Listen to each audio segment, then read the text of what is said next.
Welcome to the Permaculture magazine YouTube channel. I'm Maddy Harland and I'm delighted to welcome today Pippa Chapman, who is the author of The Plant Lover's Backyard Forest Garden.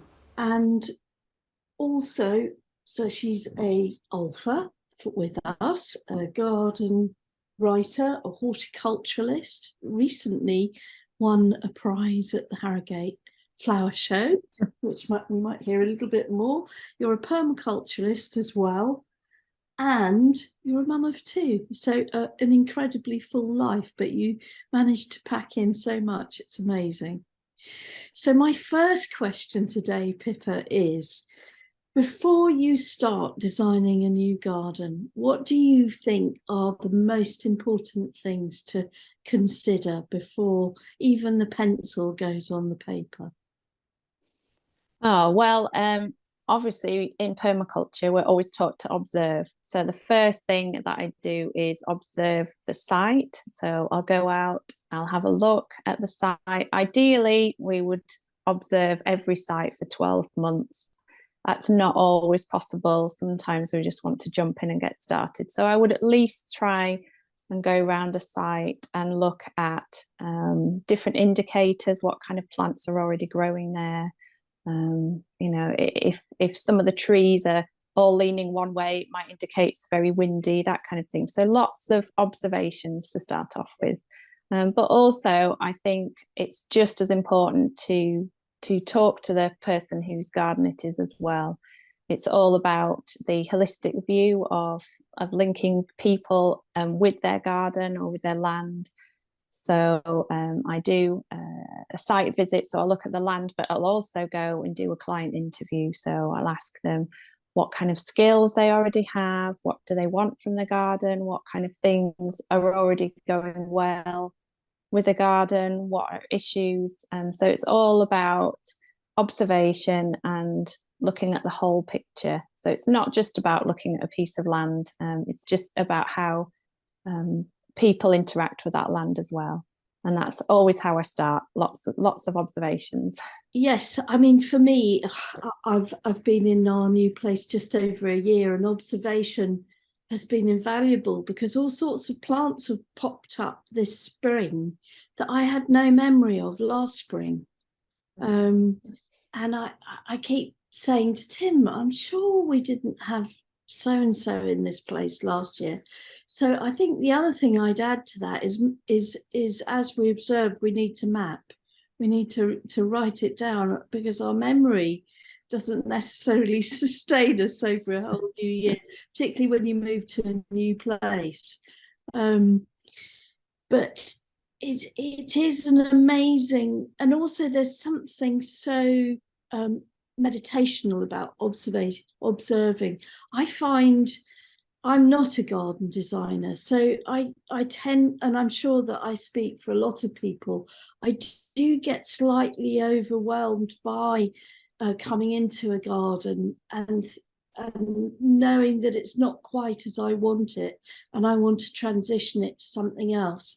And I'm really good at the destruction and knowing what I don't, I don't want the leylandii there, and I need to prune this and prune that. But I find the destruction aspect of it is really easy. But then creating something really atmospheric and beautiful and replacing is much, much more difficult. So I wondered if you have any advice on, structuring gardens and just giving them an intimacy. Yeah, I think one of the things that I would like to add is that I have like a book where I write down all my observations. And I also use that to collect ideas. So a bit like you're saying, sometimes when you've got a new garden or you've got some new ideas for a garden, it can be quite overwhelming to try and bring all those ideas that are floating around in your head together. So I've really found that doing sort of collage and scrapbooking at the brainstorming stage is really helpful for having a look, whether it's in books or visiting gardens or looking online. always seeing stuff people are posting on Instagram and thinking, oh, I love that idea, stick it in my book. And then at some point I'll be flicking through and I'll think, oh, that's just the kind of thing that I want to create in my garden. So I'll take that as inspiration. And I wouldn't say I copy ideas, but there's no reason why you can't. You know, if you see a beautiful image and you just think, oh, that apple tree and that amelanchier with a black currant underneath is just what I'm going for, there's no reason why you can't do that.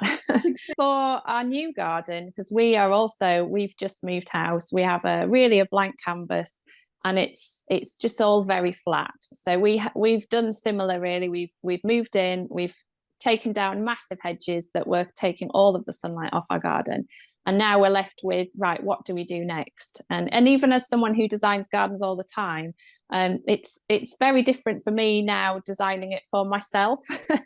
I know it sounds silly, but I think when you've got your own garden, you're sort of almost wanting to fit so many ideas in, that it can be difficult to sort of make your mind up, really. You know, I've only got room for one tree. How do I decide which tree to go for? So I think a lot of that, as I say, is about just sort of brainstorming, looking at pictures. And in terms of structuring, I will do a lot of playing with placement. So I always draw a base map for any garden, including here.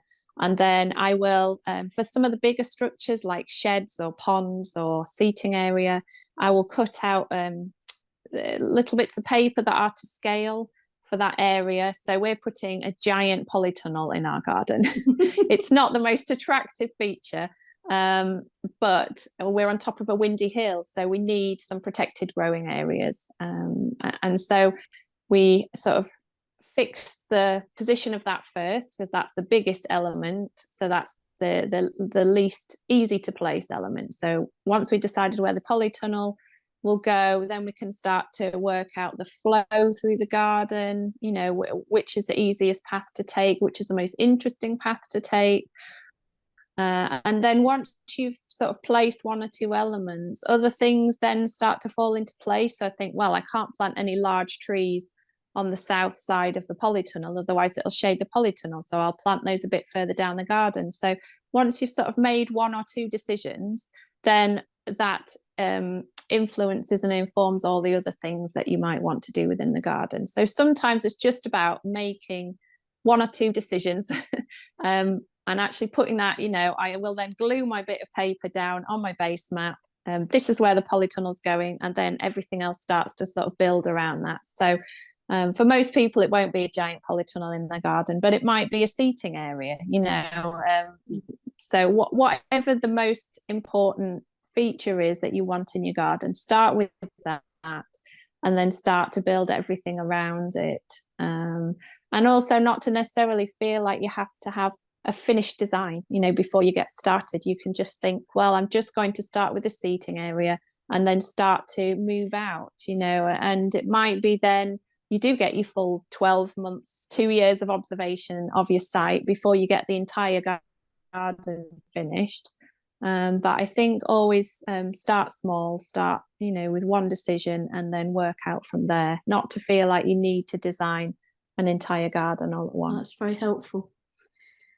And so when you're transitioning from what I would call a sort of conventional garden or a blank canvas to a food forest, what do you think are the best steps to take? I mean, you've said one, which is start. It's almost like that zone idea, Bill Mollison, and starting at your back door. But particularly with a food forest,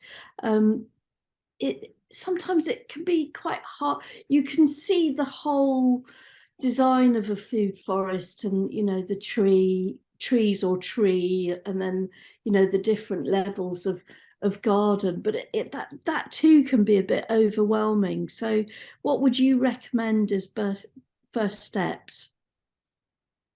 I think some people feel like because it's called a food forest that somehow all the emphasis has to be on the trees. And I don't think that is always necessarily the most helpful, because it might be that you just can't quite decide where to plant a tree. It's quite a big commitment. Once you've planted it, it's going to be there for a long time.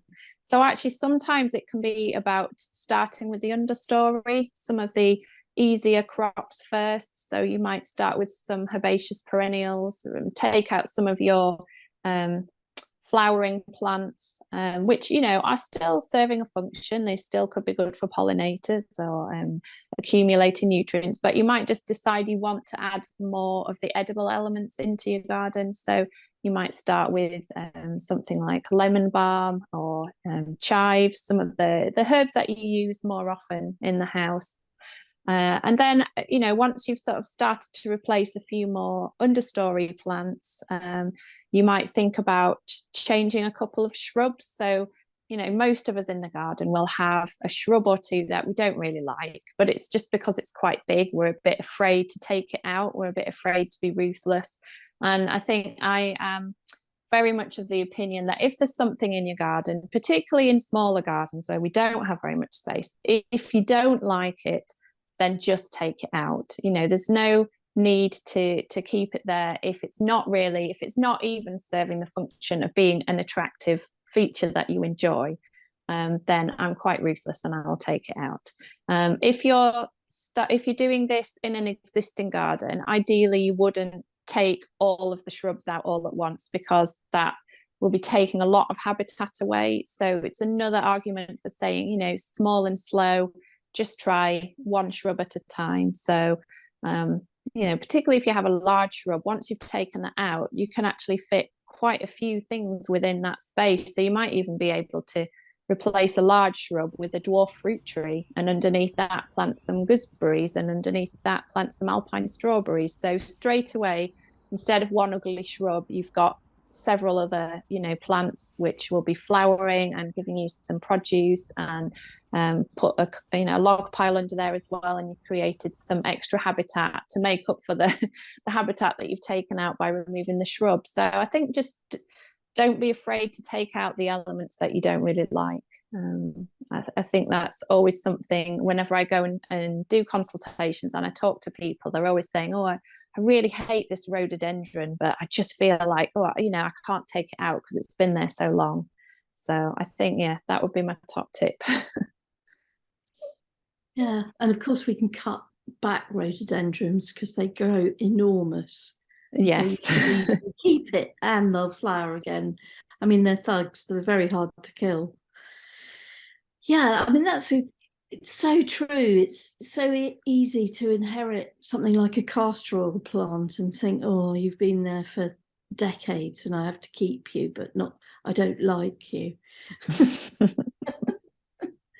And yes. I really invite other people, the listeners and viewers here, to check out the Plant Lovers Backyard Forest Garden. It's so enabling, and there's so much about it, defining forest gardens, talking about all the different layers and herbaceous plants. It's packed with photographs.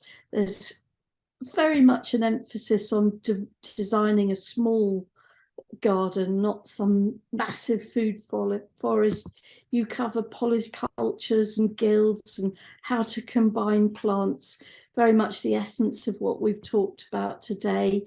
And you talk about all sorts of practical stuff about maintenance and planning, and then lovely things like the natural, the soil food web, and, you know, fertility and propagation. There's so much in here. It's really packed, and I love it. I mean, here's a page, just an example of the sort of photography as well. It's not just lots and lots of words. It's all living examples from your own garden. It's really brilliant. So I can't wait to see the next book, although no hurry, Pippa. You're busy. However, you know, it's exciting. It has been a pleasure chatting. Thanks so much.